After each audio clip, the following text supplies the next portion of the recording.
ये जो pseudo force होती है, अभी नाम ही सूडो है, मतलब ये कौन सी फोर्स होगी आपकी? नकली फोर्स, नकली, या फिर इसको हाइपोथेटिकल फोर्स बोल सकते हैं, इमेजिनरी फोर्स होती है, बराबर। जो जिसको हम फील कर सकते हैं बट वो एग्जिस्ट करती है क्या सच में? वो उसका कुछ नेचर रियल होता है क्या? नहीं। उस टाइप के फोर्स को हम क्या बोलते हैं? सूडो फोर्स बोलते हैं, ठीक है। तो वो देखते हैं कि ये मतलब कब लगेगी कब नहीं लगेगी, ठीक है। तो अब एक्चुअली जो अपने न्यूटन भाई साहब थे, उन्होंने जितने भी रूल्स दिए थे, बराबर, मोशन के जितने भी रूल्स दिए थे उन्होंने, वो सभी रूल्स किसके लिए एप्लीकेबल है?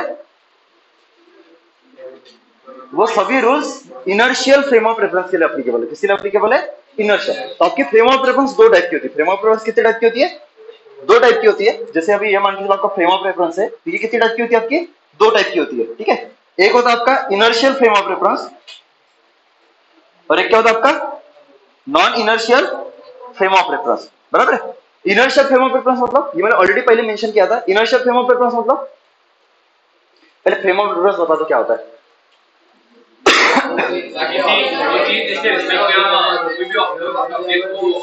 ऑब्जर्वर जिस प्लेस पे खड़ा है उस प्लेस को हम क्या बोलते हैं? फ्रेम ऑफ रेफरेंस, बराबर है।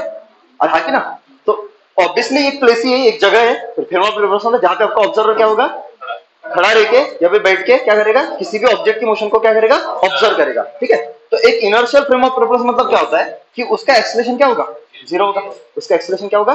सिंपल सी बात है कि जिस जगह पे आपका ऑब्जर्वर बैठा हुआ है या फिर खड़ा है, उस जगह का एक्सेलरेशन अगर जीरो होगा तो उसको हम क्या बोलेंगे? इनर्शियल फ्रेम ऑफ रेफरेंस बोलेंगे। क्या बोलेंगे हम? इनर्शियल। अबे एक्सेलरेशन जीरो कब होता है? एक्सेलरेशन जीरो कब होता है? एक्सेलरेशन मतलब आपको बताइए। एक्सेलरेशन मतलब होता है rate of change of velocity with respect to क्या होता है? टाइम। अब ये जो वेलोसिटी है इसके बाद दो चीजें होती है। एक क्या होता है? एक होता है मैग्नीट्यूड और एक होता है आपका डायरेक्शन। तो एक तो डायरेक्शन चेंज होगा तो वेलोसिटी चेंज होगा, तो एक्सेलरेशन आएगा। अगर मैग्नीट्यूड चेंज होगा तो वेलोसिटी चेंज होगा, एक्सेलरेशन आएगा। मैग्नीट्यूड और डायरेक्शन दोनों चेंज हो गए तो वेलोसिटी चेंज होगा, और तो एक्सेलरेशन कब नहीं आएगा? तब आपका मैग्नीट्यूड भी चेंज नहीं होगा और डायरेक्शन भी चेंज नहीं होगा पहले तो, बराबर। ये कब होता है? तो ये दो सिचुएशन में होता है। पहली सिचुएशन जब आपका ऑब्जेक्ट क्या होता है? रेस्ट में, स्टैटिक होता है। आपका ऑब्जेक्ट क्या होता है? स्टैटिक, मतलब उसकी मैग्नीट्यूड भी जीरो होगी और डायरेक्शन तो होगी नहीं, क्योंकि अगर आपका वेलोसिटी वेक्टर ही जीरो है तो वो तो नल वेक्टर हुआ ना, तो डायरेक्शन तो होती नहीं उसके पास, बराबर है। तो एक क्या होगा आपका? रेस्ट। और दूसरी चीज क्या होगी? ये क्या कर रहा होगा? Uniform motion. क्या मैंने पढ़ाया पहले यूनिफॉर्म मोशन? यूनिफॉर्म मोशन मतलब क्या होगा कि सेम डायरेक्शन में वो कांस्टेंट मैग्नीट्यूड से क्या करेगा? मोशन परफॉर्म करेगा। अभी सेम डायरेक्शन बोल रहा हूं, इसका मतलब क्या? डायरेक्शन चेंज नहीं हो रही ना, एक पर्टिकुलर डायरेक्शन में। जो डायरेक्शन चेंज हो रही क्या? During its motion direction change होगी क्या ऑब्जेक्ट की? नहीं, मतलब उसका डायरेक्शन भी फिक्स होगा और मैग्नीट्यूड भी फिक्स होगा, तब उसको हम क्या बोलेंगे? यूनिफॉर्म मोशन बोलेंगे। मतलब अगर आपका सरफेस जहां पे आपका ऑब्जर्वर बैठा हुआ है वो सरफेस या तो रेस्ट में होगा या फिर अगर वो यूनिफॉर्म मोशन परफॉर्म कर रहा होगा विथ रिस्पेक्ट टू ग्राउंड, तब मानेंगे कि वो सरफेस आपका किसका काम कर रहा है? इनर्शियल फ्रेम ऑफ रेफरेंस का काम कर रहा है। किसका काम कर रहा है? Inertial frame of reference. सबको क्लियर है? बराबर है। और इनर्शियल फ्रेम ऑफ रेफरेंस के लिए आपके क्या होते हैं? एक तो पॉइंट ये वाला इनर्शियल फ्रेम ऑफ रेफरेंस मतलब क्या होता है, और दूसरा पॉइंट ये है क्या कि अगर आपका इनर्शियल फ्रेम ऑफ रेफरेंस है तो it obeys all Newton's law, बराबर है। न्यूटन्स के सभी लॉज को क्या करेगा? वो ओबे करेगा। न्यूटन्स के सभी लॉ को क्या करेगा? ओबे करेगा। सबको समझ में आ रहा है? लेकिन अगर आपकी non inertial frame of reference है तो non inertial frame of reference मतलब क्या होगा? आपका acceleration is not equal to zero, मतलब कुछ ना कुछ एक्सेलरेशन होगा, बराबर है। तो एक्सेलरेशन अभी दो टाइप के होते हैं। एक्सेलरेशन कितने टाइप के होते हैं? तीन टाइप के होते हैं। एक्सेलरेशन कितने टाइप के होते हैं? तीन टाइप। एक स्पीड को बढ़ाता है, एक स्पीड को बढ़ाता है, और स्पीड को कब बढ़ाता है आपको पता है? When velocity and acceleration are parallel to each other, तब स्पीड बढ़ेगी। तो इसमें डायरेक्शन चेंज होता है क्या? ओनली स्पीड बढ़ता है, उसको बोलते हैं एक्सेलरेटिंग एक्सेलरेशन, बराबर है। दूसरा क्या होता है? रिटार्डिंग डी एक्सेलरेशन, बराबर है। तो वहां पे क्या होता है? आपका एक्सेलरेशन और वेलोसिटी एक दूसरे के क्या होते हैं? एंटी पैरेलल होते हैं। तो वहां पे स्पीड बढ़ेगा क्या? घटेगा क्या? घटेगा, बराबर। इस केस में क्या होगा? आपका स्पीड घटेगा, मतलब वेलोसिटी की मैग्नीट्यूड घटेगी, बिकॉज वेलोसिटी की मैग्नीट्यूड, इंस्टेंटेनियस वेलोसिटी की मैग्नीट्यूड और इंस्टेंटेनियस स्पीड, ये दोनों चीजें क्या होती है? सेम होती है। मतलब स्पीड घटेगी या फिर वेलोसिटी को मैग्नीट्यूड घटेगी, दोनों चीजें क्या आपकी सेम ही है, सबको समझ में आया? तो स्पीड घटेगा। और एक तीसरा होता है आपका बेंडिंग एक्सेलरेशन। क्या होता है आपका? बेंडिंग। तो वहां पे वेलोसिटी चेंज नहीं होती, मैग्नीट्यूड चेंज होती है वेलोसिटी की, सिर्फ डायरेक्शन चेंज होता है। सिर्फ क्या चेंज होता है? उसको बोलते हैं बेंडिंग एक्सेलरेशन। उसको हम क्या कहते हैं? Bending acceleration. तो ये तीनों केस अगर होते हैं, बराबर है, किसके? सरफेस के लिए। अगर आपका सरफेस स्पीड बढ़ा है जहां पे आपका ऑब्जर्वर बैठा है, ऐसी सरफेस जहां पे आपका ऑब्जर्वर रखा हुआ है, ऐसी सरफेस जहां पे आपका ऑब्जर्वर रखा हुआ है, वो सरफेस अगर अपनी स्पीड बढ़ाएगी, स्पीड घटाएगी, या फिर अपनी डायरेक्शन चेंज करेगी मोशन की, तब तीनों केस में क्या होगा? वहां पे एक्सेलरेशन प्रेजेंट होगा। तीनों केस में क्या होगा? वहां पे एक्सेलरेशन प्रेजेंट होगा। तब उस सरफेस को हम क्या बोलेंगे? Non inertial frame of reference. सबको समझ में है? तो उसका एक्सेलरेशन नॉट इक्वल टू 0। और ये पहला पॉइंट है। और दूसरा पॉइंट क्या है कि ये वाला क्या करेगा? Does not obey Newton law. Newton के लॉ को ओबे करेगा क्या? नहीं करेगा, बराबर है, लेकिन ये ओबे करता है। और ये non inertial frame of reference Newton के लॉ को ओबे नहीं करता है। न्यूटन के लॉ को ओबे नहीं करता है, इसलिए हम बाहर से एक फोर्स इंट्रोड्यूस करते। क्या करते हैं हम? बाहर से एक फोर्स इंट्रोड्यूस करते, ताकि उस पर्टिकुलर सिचुएशन में न्यूटन के लॉस क्या हो जाए? ओबे कर जाए। और उसी फोर्स को हम क्या बोलते हैं? सूडो फोर्स बोलते हैं। ये तो हमने बाहर से इंट्रोड्यूस किया ना, ताकि न्यूटन के लॉस क्या हो जाए? ओबे कर जाए, उस जगह पे क्या कर जाए? ओबे कर जाए। कैसे? देख लो, एग्जांपल देता हूं मैं अभी। यहां तक चीजें क्लियर है सबको? ये थ्योरी वाला पार्ट है। कोई पूछने वाला है क्या? वो समझा भी नहीं होगा तुमको पॉइंट कि सर ने क्या बोला, मतलब न्यूटन के लॉज ओबे नहीं करते तो क्यों इंट्रोड्यूस करते? अभी समझेगा। देख लो, ऑब्जर्वेशन किए हो?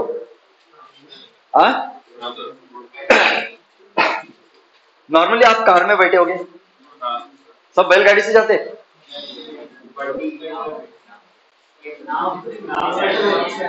अभी तो बारिश का सीजन भी है, नाव से तो चल ही सकते हैं। अच्छा छोड़ो। तो आप लोगों ने देखो कार पे अगर बैठे होगे तो देखो नॉर्मली क्या रहता है, वो एक आपका टेडी बियर टाइप रहता है, या कुछ लॉकेट टाइप रहता है, किचन रहता है ना, वो आपका क्या लटका रहता है सामने, देखा होगा। पता नहीं क्यों लटकाते हैं, पर वो लटका के रखते हैं, हर कार में होता है। और वो ऐसे ऐसे होते रहता है, होता है ना, देखे हो ना। तो पहले जब कार रुकी हुई थी, मान के चलो, कार क्या थी आपकी? समझ पा रहे हो ना?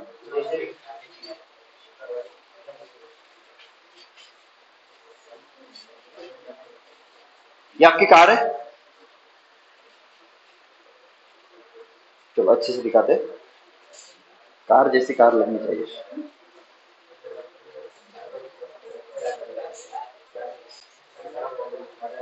बे रुक, चालू हो जाता।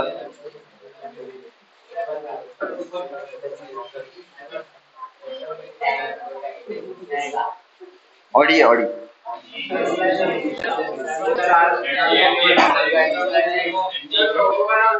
ये रेस्ट में थी, पहले कैसी थी? रेस्ट में थी, राइट, बराबर है। यहाँ पे लटका हुआ था, क्या था ये वाला? ठीक है, एक पेंडुलम ही पकड़ लो। पेंडुलम मतलब क्या होता है? एक रस्सी से किसी ऑब्जेक्ट को क्या कर लो? सस्पेंड कर दो सेलिंग पे, तो उसको हम क्या बोलते हैं? पेंडुलम बोलते हैं। उसको हम क्या बोलते हैं? तो एक काइंड ऑफ पेंडुलम ही है, ठीक है। किचन पकड़ लो, कुछ फर्क नहीं पड़ेगा। तो दो ऑब्जर्वर रखता हूँ, क्या रखता हूँ मैं? दो। मान के चलो कार आपकी, सॉरी, कार आपकी कांच से बनी हुई है, पूरा ट्रांसपेरेंट देख सकते हो अंदर का, बराबर है? हाँ, ये आपका आदमी है, एक कार के अंदर है। कहाँ पे आपका? एक मैं रख देता हूँ बाहर, एक कहाँ पे रख देता हूँ मैं? बाहर। ये वाला आपका ऑब्जर्वर है। तो आपके ऑब्जर्वर कितने? दो, बराबर है? अरे है कि ना? तो एक ये वाला है और एक ये वाला है, अरे है कि ना? न्यूटन भाई साहब ने कहां से कैलकुलेशन दिए थे?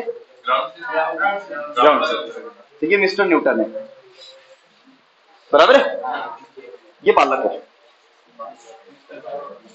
मिस्टर नहीं थे, शादी करनी पड़ेगी ना उसके लिए, ऐसे थोड़ी ना। ठीक है, ये बालक है, ये आपका क्या है? बालक है, ठीक है। यहाँ तक क्लियर है सबको? मेरे को कार रेस्ट में थी, कार क्या थी?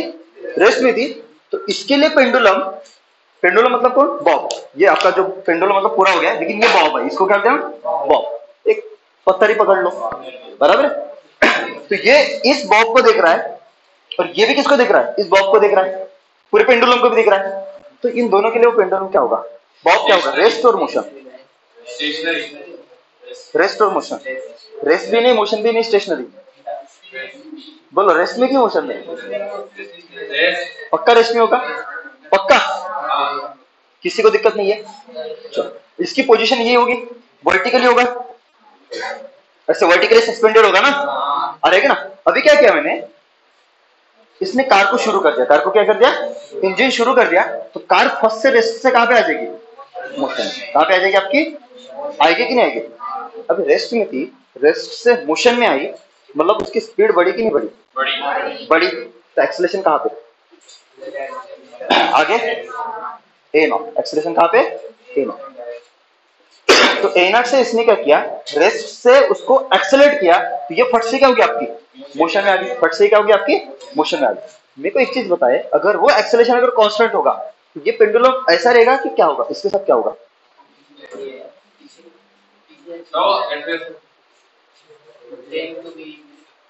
ये पेंडुलम वर्टिकली रहेगा कि टेढ़ा हो जाएगा? पक्का मानते हो? देखा है क्या? देखा है ना? बैलगाड़ी पे नहीं होता लटका हुआ, बराबर है? तो ये आपका पेंडुलम ऐसा हो जाएगा। अरे होगा कि नहीं होगा? ये कुछ ऐसा हो जाएगा, इधर ही रुकेगा कि वापस आ जाएगा? इधर ही जा रुकता है, इसलिए बोलो ऑब्जर्वेशन देखेगा। ऑब्जर्वेशन किया है क्या? ऑब्जर्व किया है क्या आप लोगों ने? ये पेंडुलम टेढ़ा होकर रुक जाएगा अगर ये एक्सेलरेशन आपका क्या है? कांस्टेंट है। करके देखना घर में। अरे हाँ कि ना? अभी बैठोगे तो एक बार ऑब्जर्व करके देखना, जब आपकी कार ग्राउंड से चलती है ना तो वो टेढ़ा होकर रुक जाता है, बराबर है? लेकिन अगर आपकी स्पीड अगर आपने कांस्टेंट कर दी तो आपका एक्सेलरेशन फिर से 0 हो जाएगा और फिर से वो वापस आ जाएगा। जब तक उसके पास एक्सेलरेशन है, जब तक आप कांस्टेंट रेट से स्पीड बढ़ाते रहोगे तब तक ये पीछे रहेगा, और जब आपने स्पीड को बढ़ाना बंद कर दिया तो ये वापस आ जाएगा। सबको समझ में आया क्या? अरे हाँ कि ना? तो अभी मेरे को बताओ, जब आपकी कार मोशन में, जब आपकी कार मोशन में, तो पेंडुलम की ये पोजीशन है कि ये पोजीशन है? पीछे वाली पोजीशन है। सबको क्लियर है? मेरे को इसके लिए पेंडुलम क्या कर रहा है? अभी ये बाहर वाला आदमी देखेगा मिस्टर न्यूटन, क्योंकि मिस्टर न्यूटन ने कहा से, मिस्टर न्यूटन को यहां पे क्यों लिया? क्योंकि मिस्टर न्यूटन ने जितने भी लॉज दिए थे मोशन के, वो सभी लॉज किसके लिए दिए थे? Inertial frame of reference. और इनर्शियल फ्रेम ऑफ रेफरेंस मतलब क्या होता है? एक्सेलरेशन 0। मेरे को बताओ, इस कार का एक्सेलरेशन 0 है क्या? तो न्यूटन भाई साहब यहाँ पे बैठेगा क्या? वो कहां पे बैठेगा? मस्त आराम से एक्सेलरेशन 0 वाले जगह पे बैठा हुआ है। वो कौन सी जगह है? ग्राउंड। क्योंकि एक्सेलरेशन ऑफ ग्राउंड आपका क्या होता है? क्योंकि वो रेस्ट में होता है। ग्राउंड को क्या मान के चलते हैं हम? रेस्ट में। यहाँ तक क्लियर है सबको? यहाँ तक क्लियर है सबको? तो ये कौन सी फ्रेम होगी? ये कौन सी फ्रेम हुई car? Non inertial frame of. पहले इनर्शियल थी, पहले इनर्शियल थी ना? पहले इनर्शियल थी ना? अरे हाँ की ना? तो जब आपका रेस्ट में था तो इसके लिए ऑब्जर्वेशन क्या था? ये भी रेस्ट में, और इसके लिए भी ऑब्जर्वेशन क्या था? ये भी। तो पालक और न्यूटन भाई साहब दोनों के लिए ऑब्जर्वेशन क्या थे? सेम थे। पक्का? पक्का? अभी चलने लगा कार आपका। तो पेंडुलम इस जगह पे, इस जगह पे, दोनों का पेंडुलम कहां पे देखेगा? यहाँ पे, यहाँ पे पीछे देखेगा। इसके लिए ऑब्जर्वेशन क्या होगा? पेंडुलम रेस्ट और मोशन। पेंडुलम रेस्ट और मोशन। क्यों? कार के साथ लगा हुआ है, तो कार के साथ आगे भागेगा, तो मोशन और रेस्ट। इसके लिए पेंडुलम दोनों के लिए ऑब्जर्वेशन अलग है ना? फ्रेम ऑफ रेफरेंस अलग है, क्योंकि ये वाला कार पे बैठा हुआ है तो कार इसके लिए रुकी हुई है, अरे ना? और कार इसके लिए रुक गई है, तो कार के साथ कौन अटैच्ड है? तो पेंडुलम भी इसके लिए रुक गया, इसलिए पेंडुलम इसके लिए रेस्ट में। लेकिन इसके लिए कार चल रही है, कार के साथ पेंडुलम भी चल रहा है, तो इसको लग रहा है पेंडुलम भी कितने एक्सेलरेशन से? ए नॉट से। अभी किसी चीज के पास अगर एक्सेलरेशन है, तो हमने ऑलरेडी न्यूटन भाई साहब ने बताया था कि किसी भी बॉडी के ऊपर अगर अनबैलेंस्ड फोर्स लगता है, अनबैलेंस्ड एक्सटर्नल फोर्स लगता है, तो वो बॉडी क्या करती है? उसके लिए एक्सेलरेशन परफॉर्म करती है। क्या करती है? मोशन परफॉर्म करती है विथ सम एक्सेलरेशन ए, चमका कि नहीं चमका?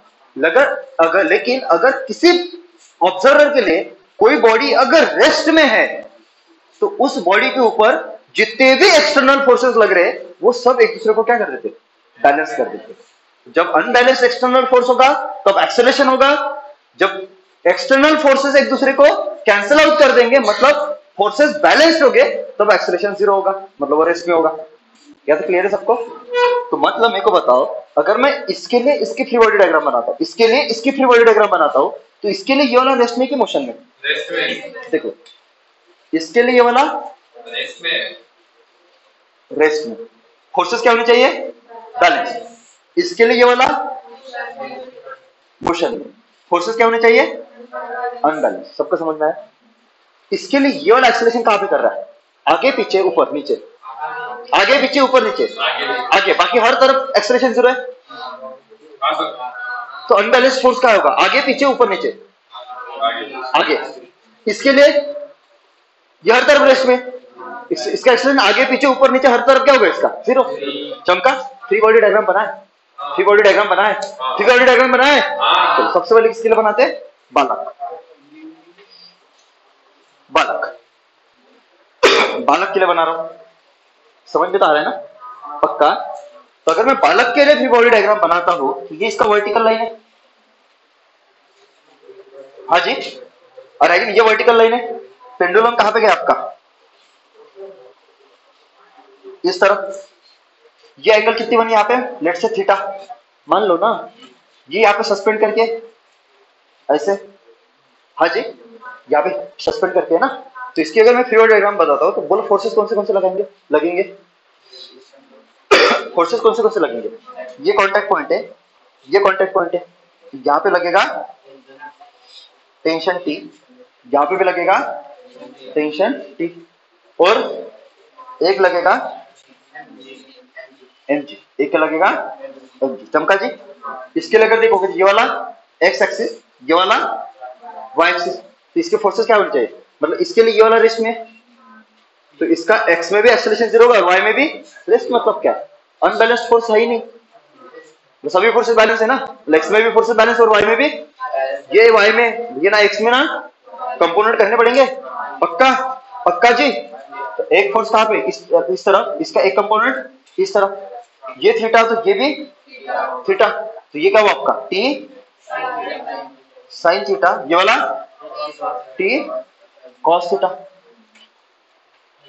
और है कि ना?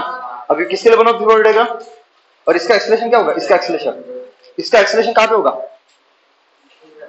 इसका एक्सेलरेशन x एक्सिस में भी जीरो और y एक्सिस में भी, क्योंकि ये वाला रेस्ट में है ना, बालक के लिए ये वाला रेस्ट में है ना, मतलब इधर भी रेस्ट में और इधर भी फोर्सेस बैलेंस, इधर भी। यहां तक चीजें क्लियर है क्या? अभी मैं किसके लिए बना रहा हूं, मिस्टर न्यूटन। अभी मिस्टर न्यूटन के लिए बनाता हूं, तो फिर से वही होगी, ये आपका सिलिंग, ये आपका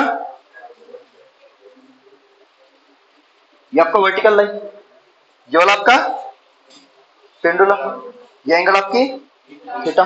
बोलो फोर्सेस, फिर से वही लगेगा, यहाँ पे टेंशन टी, यहाँ पे टेंशन टी, नीचे mg, फिर से कंपोनेंट बनेंगे इस तरफ, इधर क्लियर है क्या, इधर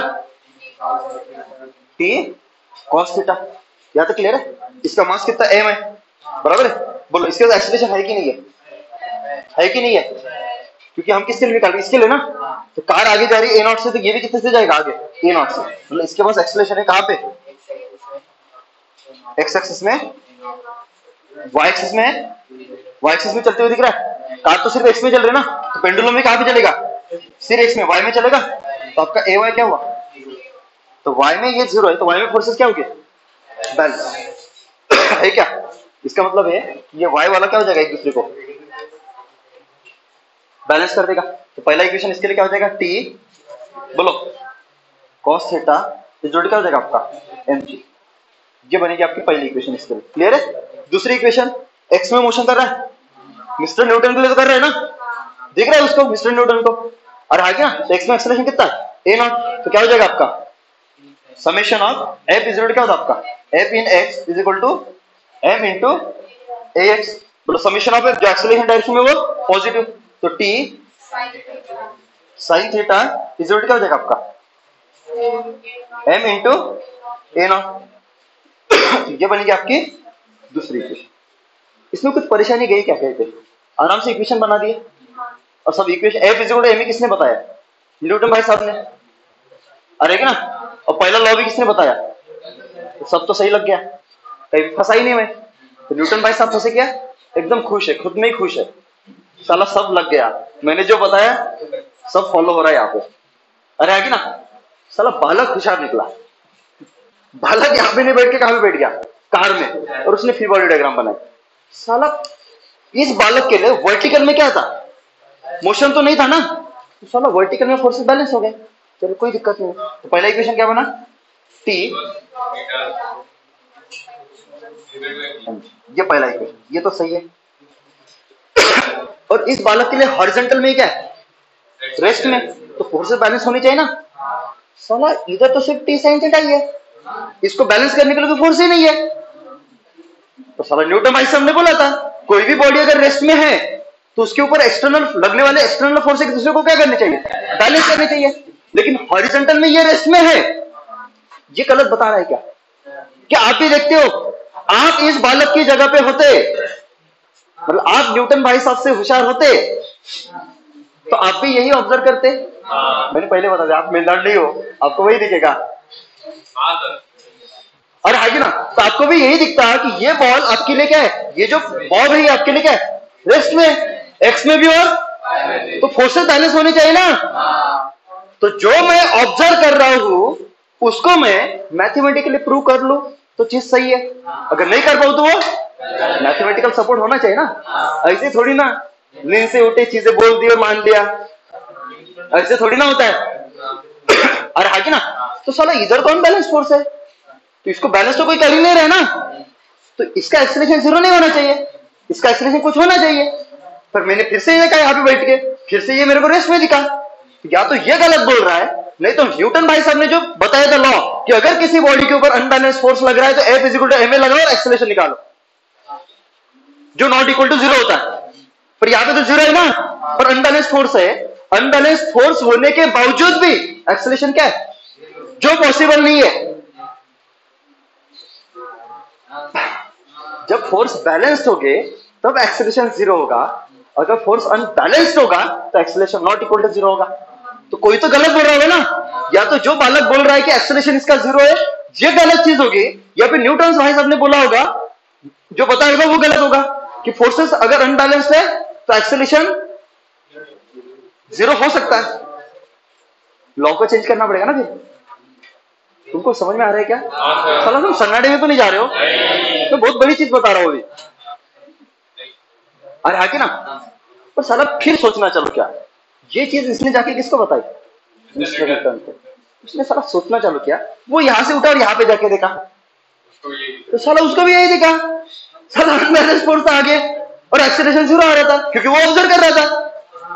फिर उसने सोचना चालू किया कुछ तो करना पड़ेगा, कुछ तो करना पड़ेगा। पर एक चीज है क्या, जो ऑब्जर्व करते वो चीज तो गलत नहीं हो सकती। इसने ऑब्जर्व तो किया है ना, लेकिन फ्री बॉडी जब बनाएगी मे भी उसने गलत किया होगा। तो इसलिए क्या किया कि जब ये न्यूटन भाई साहब इसके साथ यहां पे जाके बैठे, कौन बालक बाहर होते हैं ना उसके, हाँ, ये न्यूटन भाई साहब जब यहां पे जाके बैठे तो उन्होंने भी सेम चीज ऑब्जर्व की और उन्होंने सोचना चालू किया और उन्होंने बोला कि यार एक चेंज हुआ। अभी जब मैं यहां पे देखता हूं सब चीजें साला सही सही लग जाती है, ये भी सही है, ये भी सही। जब यहां पे बैठ रहा हूं अंदर साला सब चेंज हो रहा है, सभी दिक्कत आ रही है। तो फिर उन्होंने सोचना चालू किया कि यार इसका एक्सेलरेशन तो जीरो था पर इसका एक्सेलरेशन जीरो नहीं है। वो फिर लाइट चमके कि साला यहाँ पे फ्रेम ऑफ रेफरेंस का लोचा है, यहाँ पे किसका लोचा है, यहाँ पे फ्रेम ऑफ रेफरेंस आपके स्टेशनरी है मतलब रेस्ट में, और यहाँ पे फ्रेम ऑफ रेफरेंस आपके एक्सेलरेटिंग है, तो साला इसलिए सब वैसा हो रहा है। फिर उन्होंने गए, बालक उतना होशियार नहीं था, उसने बस ऑब्जर्व किया, जो बताओ जो क्या उसने कहा, न्यूटन भाई साहब गए तो जैसे कार शुरू किया ना, जैसे कार हाँ देखो जब उसने कार शुरू किया ना, आगे न्यूटन भाई साहब ने नहीं किया, वो तो देख रहे थे मस्त, ठीक है। जब कार शुरू हुई ना, जब कार रुकी हुई थी तो सब चीजें सही थी, ये यहाँ पे था। जैसे कार शुरू किया उसने देखा क्या, न्यूटन भाई साहब ने देखा कि यार वो थोड़ा हल्का सा पीछे चले गए। करते हो ना, पहले लिया है ना कि कार जैसे शुरू होती तो आप ऐसा क्या करते हो, ऐसा लगता है किसी ने आपको पीछे खींच लिया, तो ऐसे पीछे थोड़ा सा ये हो गए, स्टम्बल हो गए। हाँ, उनको एक ऐसा लगा किसने उसको पीछे खींचा, फिर उन्होंने पीछे देखा, चलो कोई नहीं था, तो खींचा तो था ना, उन्होंने एक्सपीरियंस तो किया ना, और देखा कि यार पेंडुलम पहले इधर था, ये भी पीछे खिसक गया थोड़ा सा और रुक गया जाके। फिर उन्होंने देखा कि साला एक्सेलरेटिंग फ्रेम ऑफ रेफरेंस है, तो जिस तरफ बॉडी का एक्सेलरेशन होता है उसके अपोजिट डायरेक्शन में एक अनरियल फोर्स लगता है। पीछे देखो तो साला रस्सी तो है ही नहीं, पर ऐसा लगता है किसी ने खींचा मेरे को, एक पुश और पुल एक्सपीरियंस करते, क्या एक्सपीरियंस करते। तो इसलिए उन्होंने क्या किया, ये सिचुएशन करेक्ट होने के लिए कि ये तो रेस्ट में है ना, पक्का रेस्ट में, तो ये रेस्ट में होगा, तभी रेस्ट में होगा तो इक्वेशन यहां पे लगना चाहिए ना, बैलेंस होनी चाहिए। तो न्यूटन्स का लॉ अप्लीकेबल होने के लिए, अप्लीकेबल कब होगा, जब इस फोर्स को बैलेंस करने के लिए क्या होगा, पीछे फोर्स होगा ना, तो उसको अप्लीकेबल करने के लिए, फॉलो करने के लिए उन्होंने क्या किया, एक फोर्स को इंट्रोड्यूस किया। एक फोर्स को क्या किया, बाहर से इंट्रोड्यूस किया। पर ये इंट्रोड्यूस तभी होगा जब न्यूटन भाई साहब यहाँ पे होंगे कि यहाँ पे होंगे। तो जब आपका observer non inertial frame of reference पे होगा तब एक फोर्स इंट्रोड्यूस करना पड़ेगा जिसको बोलते हैं हम सूडो फोर्स, बराबर है। अब जाके ये सूडो फोर्स इस फोर्स को क्या करेगा, बैलेंस करेगा।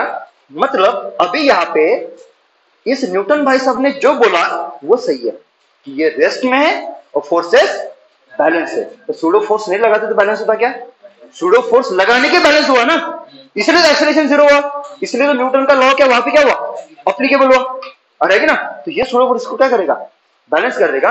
अभी इस सूडो फोर्स के बारे में, ये होता क्या है, तो ये जो सूडो फोर्स होता है ये होता है, एक तो इसकी मैग्नीट्यूड आएगी, एक इसकी क्या आएगी डायरेक्शन, और इसका क्या आएगा point of application of force, point of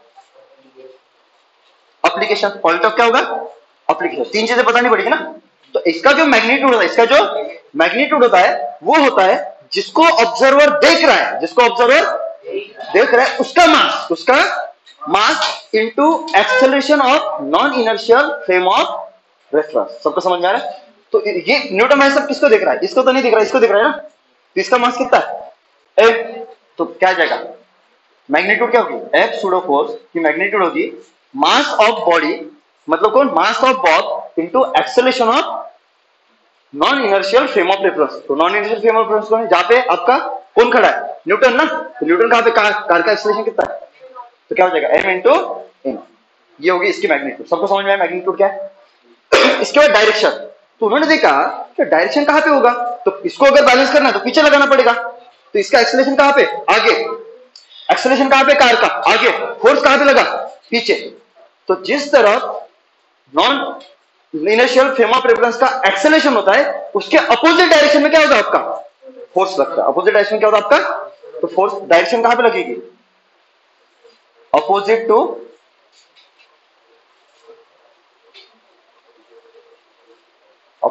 to acceleration of non inertial frame of reference. Clear है। अब इसका आता है point of application of force, लगेगा कहां पे फोर्स, तो हमेशा जो फोर्स लगेगा सूडो फोर्स हमेशा कहां पे लगेगा, सेंटर ऑफ मास पे। कहां पे लगेगा, सेंटर ऑफ मास पे। तो ये चीजें, तीन चीजें बताई उन्होंने किसके लिए, सूडो फोर्स के लिए। और अभी जाके आप अगर लिखोगे तो क्या हो जाएगा आपका F सूडो, दूसरा इक्वेशन क्या होगा, दूसरा क्या हो जाएगा F सूडो इज क्या हो जाएगा आपका, बोलो फटाक से, T into sine theta. F pseudo मतलब क्या होता है, मैग्नीट्यूड बोलो कितनी आती है, m इंटू ए नॉट, तो m into A not is क्या हो जाएगा आपका T साइन थीटा। ये बन जाएगा आपका सेकंड इक्वेशन। अभी इसके दो इक्वेशन चेक करो, इसके दो इक्वेशन देख करो, सेम आ रहे, मतलब अभी ये जो सही, ये जो बता रहा है वो ये भी बता रहा है। अभी दोनों के लिए क्या हो गया, सेम हो गया ना। तो अभी आप इनर्शियल फ्रेम ऑफ रेफरेंस लो या फिर नॉन इनर्शियल ले लो, इक्वेशन सेम बनेगी। बस आपको क्या करना पड़ेगा, नॉन इनर्शियल है तो सूडो फोर्स को क्या करना पड़ेगा, बाहर से इंट्रोड्यूस करना पड़ेगा, तब जाके वहां पे चीजें ओबे करेगी। यहां तो क्लियर है सबको। पक्का? तो ये हो गया आपका सूडो फोर्स के बारे में। यहाँ पे हल्का सा कहीं भी डाउट है तो मेरे को पूछ लो। यहाँ पे आपका इसका इंट्रोडक्शन हो जाता है कंप्लीट। अब इसको करेंगे अप्लाई।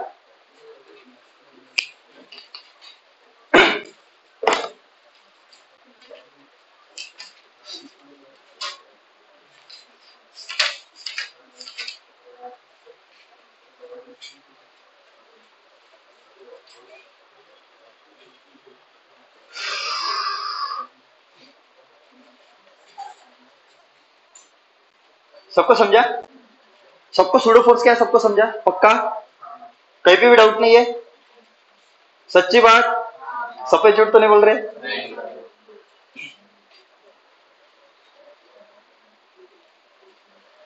झूठ का भी कलर होता है, काला और सफेद।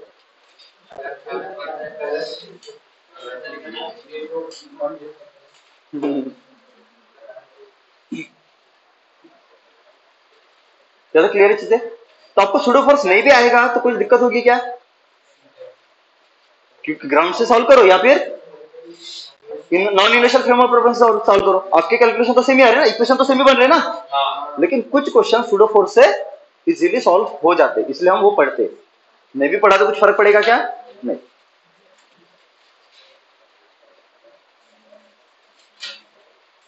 क्लियर है? आगे बढ़ू मैं? आगे बढ़ू क्या? ये वाला पार्ट मिटा दूं?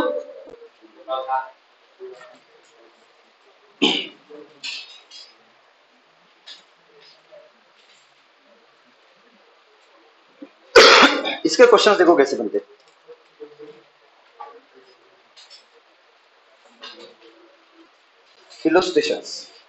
Illustration first.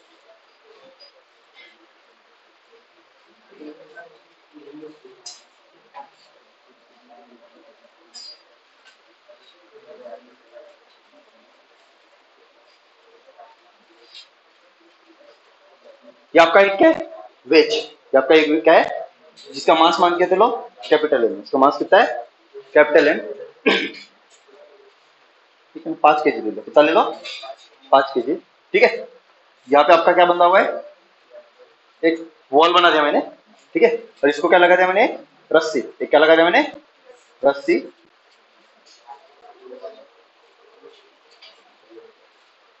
और यहाँ पे आपका एक ब्लॉक है जो कितना है? 2 केजी। जो कितना आपका? मैंने क्या किया? इसको कर दिया मैंने, इसको एक्सेलेट इस तरफ। कितने से? 4 मीटर पर सेकंड स्क्वायर से। इसका एक्सेलरेशन कितना है? 4 मीटर पर सेकंड स्क्वायर। तो आपको ये पूछा है कि बताओ यहाँ पे टेंशन कितनी होगी, इस स्प्रिंग में टेंशन कितनी होगी। क्वेश्चन क्लियर है? क्वेश्चन क्लियर है क्या? बोलो कैसे करोगे? सूडो से करना है कि ग्राउंड से करना है? मैं दोनों से करके देता हूँ। चलो मैं अगर मान के चलो आपको ऑब्जर्वर बन के कहाँ पे खड़ा कर देता हूँ? कहाँ पे खड़ा कर देता हूँ मैं? ग्राउंड पे। तो ग्राउंड से आप किसको देखोगे? इसको। और इसको देखोगे ना। तो ग्राउंड से जब इसको देखोगे तो ये किसके ऊपर है आपका? इसका इसके ये रेस्ट में होगा कि मोशन में होगा? ये बताओ मुझे। जब ग्राउंड से देखोगे तब अगर उसमें मतलब यहाँ पे फिक्स इंक्लूड करना पड़ेगा ना, अगर हम बोलेंगे कि उसमें मोशन होगा। क्यों? सर हम सिर्फ वो 5 के लिए मतलब उसको आगे कर रहे हैं। हाँ। एक फिक्शनलेस सरफेस है तो दोनों के बीच में मतलब वो फ्रिक्शन जीरो है। चल हां फ्रिक्शनलेस सरफेस है। हां तो अभी बोल। 5 के लिए ब्लॉक आगे बढ़ेगा, लेकिन वो 2 के जो 5 के बीच में कोई भी मतलब इसमें तो वो तो वही करेगा। जीरो है ना? फ्रिक्शन बोला ना? जीरो है। अभी बोलो चलेगा कि नहीं चलेगा? नहीं।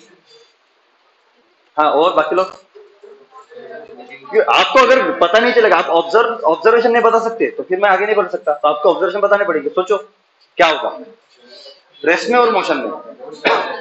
क्यों मोशन में? क्योंकि ये अगर चलेगा ना, ये अगर चलेगा ना, ये वाला 5 केजी का चलेगा।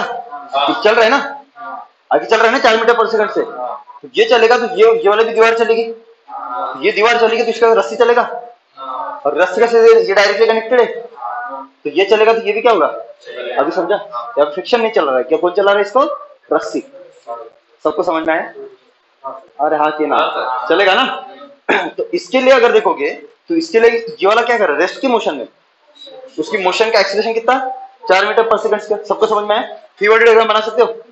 तो चलो मान के चलो इस पे क्या लगेगा आपका टेंशन टी, इधर भी क्या लगेगा आपका टेंशन टी, ऊपर उसके फ्री बॉडी डायग्राम बना दो तो क्या हो जाएगा बोलो फटाक से। ये वाला आपका कितना है 2 kg ना, अरे 2 kg है ना, बोलो फोर्सेस इसके ऊपर टी, क्योंकि मैं ग्राउंड से सॉल्व कर रहा हूं ना।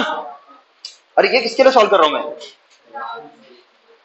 बोलो और कौन से फोर्स लगेंगे, ऊपर लगेगा नॉर्मल, या तो क्लियर है क्योंकि इन दोनों केस में लगेगा ना, और नीचे mg मतलब कितना 20, क्लियर है। और कोई फोर्स लगेगा नहीं। और इसका बोलो एक्सेलरेशन कहां पे होगा इसके लिए, जब ये वाला इसको देखेगा तो ये कहां पे जाती हुई दिखेगा आगे ना, कितने से अभी चमका के सबको, क्यों फोर्स है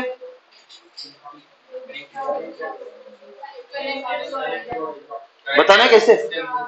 चल मान के चलो इसका एक्सेलरेशन कितना है इस तरफ ए, कितना है ए ऑफ ब्लॉक लेता है, ये कितना लेता हूं मैं ए ऑफ ब्लॉक, और ये वाला आपका क्या है ए ऑफ वेट, क्लियर है। अगर मैं स्ट्रिंग है तो कांस्टेंट लगेगा कि नहीं लगेगा, चलो ये वाला एक पॉइंट है और ये वाला एक पॉइंट है, ये पॉइंट 1 ये पॉइंट 2, तो अकॉर्डिंग टू कांस्टेंट क्या होता है acceleration of point 1 plus acceleration of point 2 is equal क्या हो जाएगा आपका 0। एक्सेलरेशन ऑफ 1 बोलो तो 1 किसके साथ कनेक्टेड है दीवार के साथ, तो जो दीवार का होगा वही 1 का होगा, तो दीवार किसके साथ कनेक्टेड है वेज के साथ, तो वेज का जो होगा वही दीवार का, जो दीवार का वही किसका, तो ये कहां पे इस तरफ ना, लेंथ को बढ़ाएगा घटाएगा आउटवर्ड बढ़ाएगा ना, तो प्लस की माइनस ए डब्ल्यू, इसके बाद प्लस 2, 2 कहां पे तो जो ब्लॉक का वही 2 का, बोलो क्या होगा कितना माइनस ना, तो minus A of B is equal कितना 0, इसलिए A of wedge is equal क्या हो जाएगा आपका।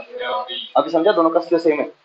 और वैसे भी मैंने आपको बताया था अगर आपके दो object direct centre to centre connected है रस्सी से तो दोनों का एक्सेलरेशन क्या होता है सेम, ये अगर ए है तो ये भी क्या है, इसलिए इसका कितना है 4 तो इसका भी कितना 4, इसलिए ये वाला कितना आ जाएगा आपका 4। अभी समझा चमका के सबको, तो बोलो इसका एक्सेलरेशन कितना है 4 ना, कहां पे है एक्स में ना 4 आया, तो वर्टिकल में फोर्सेस क्या हो गए बैलेंस, एन इज कितना 20, हालांकि इसके लिखने की जरूरत थी क्या, बोलो एक्स में बोलो तो समीशन ऑफ क्या होता है आपका F x is equal to m into A x, बोलो summation of F x acceleration direction में पॉजिटिव तो T positive negative positive, T is equal to m to a x कितना है 4, तो कितना आ जाएगा T is equal to 8 newton, ये आपका आंसर होगा। कहां से ग्राउंड से, ये कहां से क्या मैंने क्या तो चीजें क्लियर है। अभी दूसरा किससे कर सकता हूं मैं सूडो वाले से, तो फ्रेम ऑफ रेफरेंस अगर ऑब्जर्व पहले कहां पे था आपका ग्राउंड पे था ना, ये कौन सा फ्रेम ऑफ रेफरेंस थी इनर्शियल फ्रेम ऑफ रेफरेंस, अभी इसको क्या करता मैं ऊपर बिठा देता तो ये कहां पे जाके बैठेगा यहाँ पे, और हाँ की ना, तो जब ये यहाँ पे बैठेगा तो यहाँ से बैठ के जब इसको देखेगा 2 kg को तो रुका हुआ रहेगा कि चलता हुआ दिखेगा पक्का, तो रेस्ट में होगा ना, पर ये कहां पे बैठा है ब्लॉक पे ना, तो ब्लॉक कौन सा फ्रेम ऑफ रेफरेंस, ब्लॉक के पास एक्सीलरेशन है क्या, कौन सी frame of reference non inertial frame of reference, acceleration कहां पे इस तरफ, तो सूडो कहां पे लगेगा, ये खुद एक्सपीरियंस करेगा ना सूडो पीछे, ये एफ ऑफ सूडो कितना जिसको देख रहा है उसका मास ना, तो जिसको किसको देख रहा है 2 kg तो 2, और एक्सीलरेशन किसका जिस पे खड़ा है कितना है 4, तो 2 इंटू कितना तो 8, सबको समझ में आ रहा है। तो ये सूडो फोर्स एक्सपीरियंस करेगा जितना ये एक्सपीरियंस किया उसको लगेगा ये भी क्या कर रहा है उतना एक्सपीरियंस कर रहा है, कहां पे कितना 8, समझा सबको। और इसके लिए वाला क्या है रेस्ट में, इसलिए फोर्सेस क्या होगी बैलेंस, तो टी इज कितना 1 मीटर आया, चमका कि नहीं चमका पक्का, अर्नव भाई साहब हाँ पक्का पक्का हाँ आवाज ही नहीं आ रही, एक और क्वेश्चन करो आप मैं देता हूं, ये आप करके दिखाओगे मेरे को।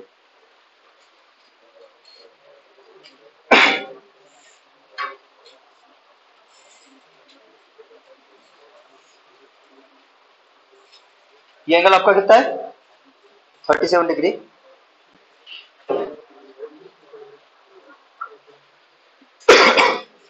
यहां पे आपकी दीवार है, ये आपका क्या है ब्लॉक है, ठीक है बराबर है। ये मान के चलो ये 5 kg, ये वाला फिर से 2 kg बराबर है, फिर से मान के चलिए ये 3 kg ले लो, कितना ले लो 3 kg,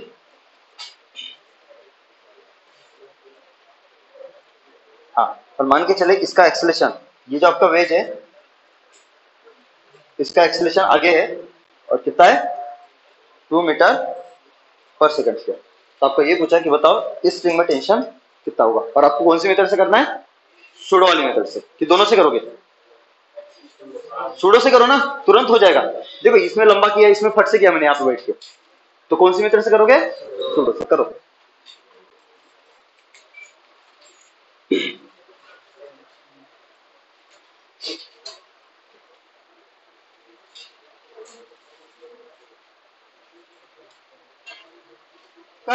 सूडो से सॉल्व करना है, तो चीटा बन के क्या कर लो यहाँ पे, तो चीटा बन के जैसे यहाँ पे बैठोगे तो आप कहाँ पे बैठे हो, 5 kg पे ना, तो 5 kg क्या है आपका, एक्सेलरेटिंग नॉन एक्सेलरेटिंग, एक्सेलरेटिंग ना, तो सूडो लगेगा नहीं लगेगा, ये होगी non inertial frame of reference. Pseudo कहाँ पे लगेगा, एक्सेलरेशन के अपोजिट डायरेक्शन में ना, मतलब इस तरफ लगेगा। तो यहाँ पे बैठ के किसको देख रहे हो, इसको ना, तो एफ सूडो कितना 3 इंटू मास कितना इसका 3 ना, और इसका एक्सेलरेशन कितना 3 इंटू 2, तो कितना आया 6 न्यूटन। सबको समझ में आया था पक्का।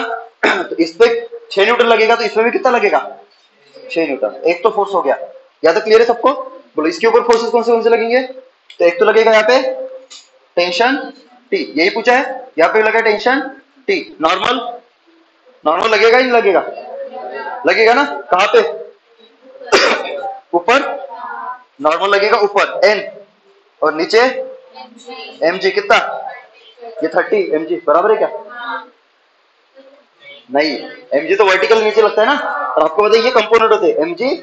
मैंने बोला था जब भी इंक्लाइंड सरफेस आएगा तो आप कौन सा एक्सिस पकड़ोगे, ये एक्स डैश और ये वाला वाई डैश, तो सभी फोर्सेस कहाँ पे होनी चाहिए, वाई डैश और तो एम जी तो आपका वर्टिकल नीचे लगता है ना, तो उसके टुकड़े करोगे तो दो कहाँ पे आएगा, एक एम जी साइन थीटा और एक एम जी कितना 30 और थीटा कितना 37, तो ये कौन सा एम जी कॉस 37, मतलब 30 इंटू कॉस 37 कितना 4/5, 5 सकम 30 7 चौक 24, ये 24, तो ये वाला कितना कितना, ये 24 तो कितना 18, ये कितना आएगा 18। सबको समझ में आया। वैसे आपका 6, ये भी ना हॉरिजॉन्टल में ना, इसके लिए ये वाला रेशमी की मोशन,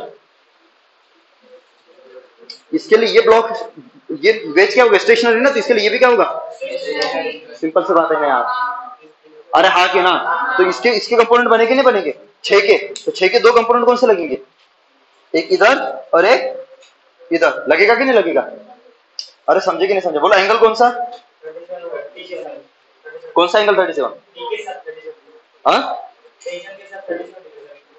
ये वाला, ये 37 आएगा पक्का। देख हॉरिजॉन्टल इंक्लाइन, हॉरिजॉन्टल इंक्लाइन, तो 37 ना, कितना ये वाला 6 का, ये कौन सा 6 का, ये साइन वाला ना, तो 6 साइन 37, साइन 37 कितना 3/5, तो कितना 18/5, और ये वाला 6 इंटू 4/5, तो कितना 5, 4 से बैलेंस कर दो, इधर वाले इक्वल टू इधर वाले, तो पहला इक्वेशन कौन सा बनेगा, t प्लस, बोलो कितना t प्लस कौन सा 24/5 इज इक्वल टू नीचे वाला कौन सा है, कितना है 18 ना, ये पहली इक्वेशन बनेगी, और दूसरा इक्वेशन ऊपर वाले इक्वल टू नीचे वाले, तो ऊपर वाला कौन सा n, और कोई है नहीं है, इज इक्वल टू कितना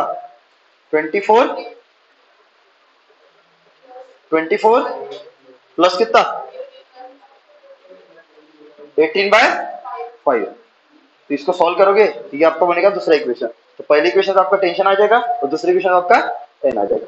क्लियर है सबको समझ में आया, देख लो कैसी दिक्कत है तो पूछ लो, पक्का क्लियर है, और क्लियर है क्या, समझ पा रहे हो। इसके बाद ये वाला क्वेश्चन, यहाँ पे क्या पूछा आपको, टेंशन पूछा, तो फट से क्या करोगे आप, चीटा बन के कहाँ पे बैठोगे, लिफ्ट पे बैठ गए, तो जैसे लिफ्ट पे बैठे तो लिफ्ट कौन सा frame of reference, non inertial frame of reference, pseudo लगेगा, जिसको देखेगा उसके ऊपर सूडो लगेगा ना, तो सूडो इसके ऊपर भी लगेगा और इसके ऊपर भी लगेगा, तो देखो इसके ऊपर कहाँ पे एक्सेलरेशन कहाँ पे ऊपर, तो सूडो कहाँ पे नीचे, जिस पे बैठा हुआ है उसका जिस तरफ एक्सेलरेशन होगा उसके अपोजिट डायरेक्शन में सूडो फोर्स लगेगा, ये बैठा है लिफ्ट पे, लिफ्ट का एक्सेलरेशन है ऊपर, सूडो लगेगा नीचे। क्लियर है क्या, कितना जिसको दिख रहा है उसका मास इंटू एक्सेलरेशन, बोलो इसका कितना है 1 ना, तो 1 इंटू कितना 3, और इसका कहां पे, इसका भी नीचे ना, कितना 2 इंटू 3, चमका क्या जी, तो ये आ जाएगा आपका 3 न्यूटन, ये आ जाएगा आपका 6 न्यूटन। सबको समझ में आया? अभी दिखा दो फोर्सेस। तो जब ये वाला इस ब्लॉक को दिखेगा और इस ब्लॉक को दिखेगा रेस्टिंग मोशन में, और लिफ्ट इसके जहां पे चिटा बैठता है वो चीज उसके लिए रुक जाती ना, तो लिफ्ट इसके लिए क्या हो गया स्टेशनरी, तो लिफ्ट में रखी हुई हर चीज उसके लिए क्या हो जाएगी, चमका क्या, तो रेस्ट में हुआ ना। अभी भी नहीं समझ में आ रहा है, बोलो फोर्सेस, बोलो कौन सी इधर ये वाला, अब स्प्रिंग अलग है ना, तो ये टेंशन T1, तो ये भी T1, ये वाला T2, ये वाला भी T2, फोर्सेस बैलेंस हो गए, mg लगेगा लास्ट में, तो इसका mg कितना नीचे कितना 10, इसका mg कहां पे नीचे कितना 20, चमका सबको, फोर्सेस बैलेंस कर दो दोनों के लिए, ऊपर वाला इक्वल टू इसका, बोलो ऊपर वाला T1 इज इक्वल टू, बोल फटाक से T2 प्लस, इसके ऊपर देखना ये 3 लग रहे हैं ना, तो T2 प्लस 6 प्लस 20, तो ये बनेगा आपका पहला इक्वेशन। दूसरा इसके लिए बोलो, इसके ऊपर ऊपर वाला इक्वल टू, तो क्या हो जाएगा T2 इज इक्वल टू कितना 3 प्लस 10, तो ये बनेगा आपका दूसरा इक्वेशन। यहां से सॉल्व करोगे तो T2 कितना 13 न्यूटन, और आएगा ना, इस T2 के लिए यहाँ पे पुट कर लो, तो T1 कितना, बोलो फटाक से कितना 13 प्लस कितना 6 प्लस 20 कितना 26, तो कितना 39 न्यूटन। क्लियर? किसका इसका मैच होता है, ये बन रहा है क्या अभी पक्का?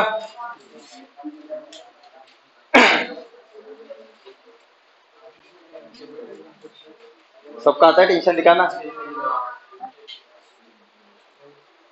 टेंशन मतलब क्या होता है, खींचने वाला फोर्स ना, शॉर्टकट में भी कर सकते, दिखाओ देख, टेंशन मतलब क्या होता है, तो इस ब्लॉक को खींचने वाला फोर्स देखो, एक तो खींचेगा कौन 3 सूडो फोर्स, एक mg, तो कितना हुआ 13 ना, तो यहाँ पे खींचने वाला फोर्स कितना इस ब्लॉक को 13 ना, तो इसमें रस्सी में टेंशन कितना 13। अब देखो इसको खींचने वाला, एक तो ये खींच रहा है बराबर है, कितना ये कितने से खींचेगा 10 से, ये वाला कितने से खींचेगा 20 से, तो टोटल क्या हुआ 30, और साथ में सूडो फोर्स कितना लग रहा है 6, कितना कितना, हाँ तो टेंशन, हाँ ये टेंशन लग रहा है, ये तो बोल रहे हैं ना,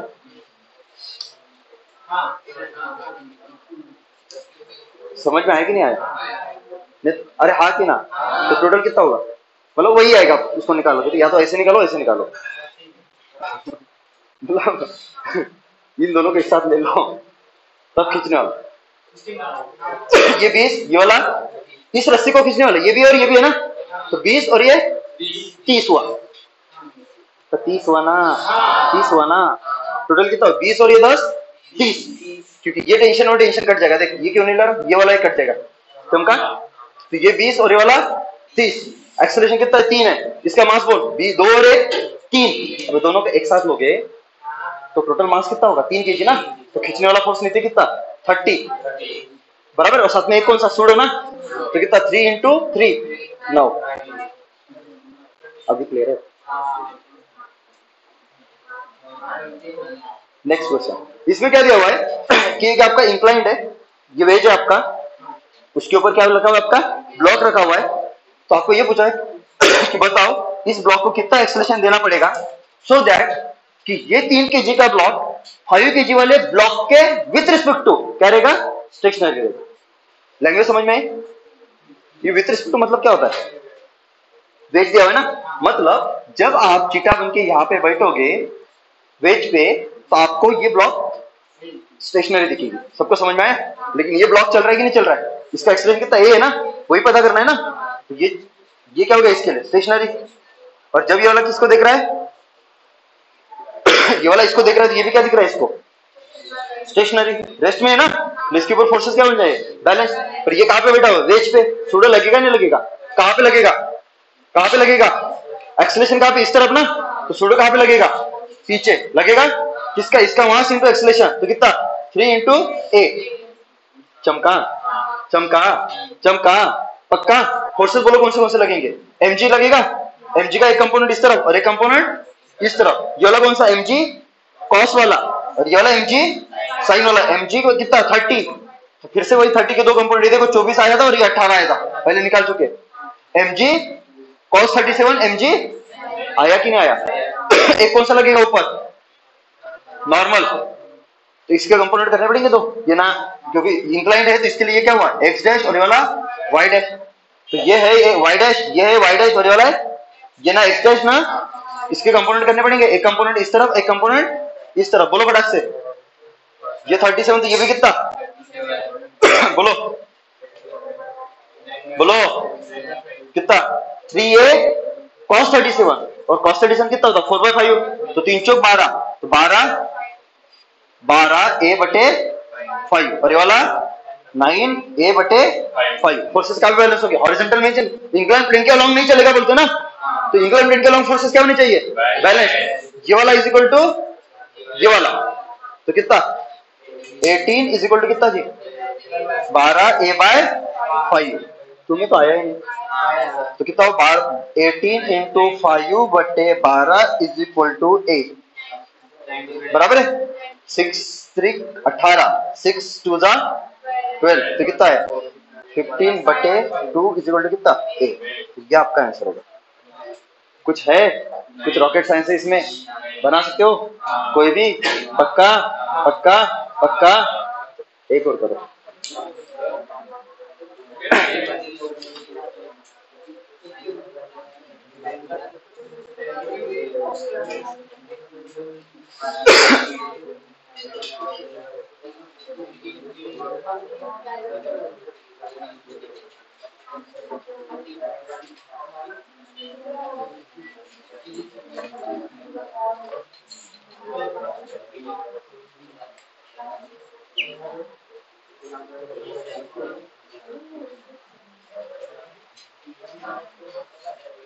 कल क्या पढ़ेंगे? Pseudo force plus NLM, pseudo force पर constant plus NLM, pseudo force plus NLM चल रहा है अभी। अबे ये एनएलएम प्लस सूडो फोर्स है ना, इक्वेशन ही तो लिख रहे हैं ना। कल क्या पढ़ेंगे? Pseudo force plus NLM plus constant. वो खिड़की है और तुम हो।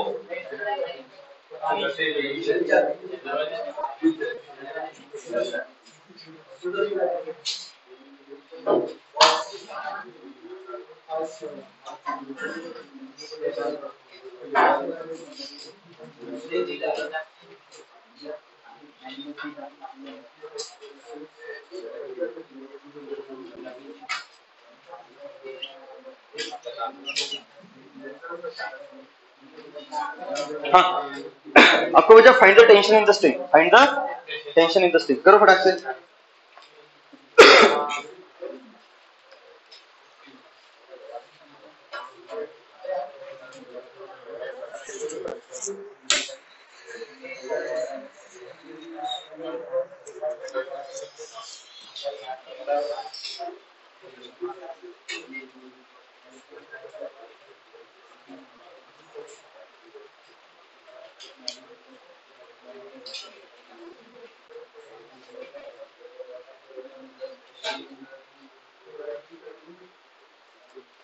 ऑफिस में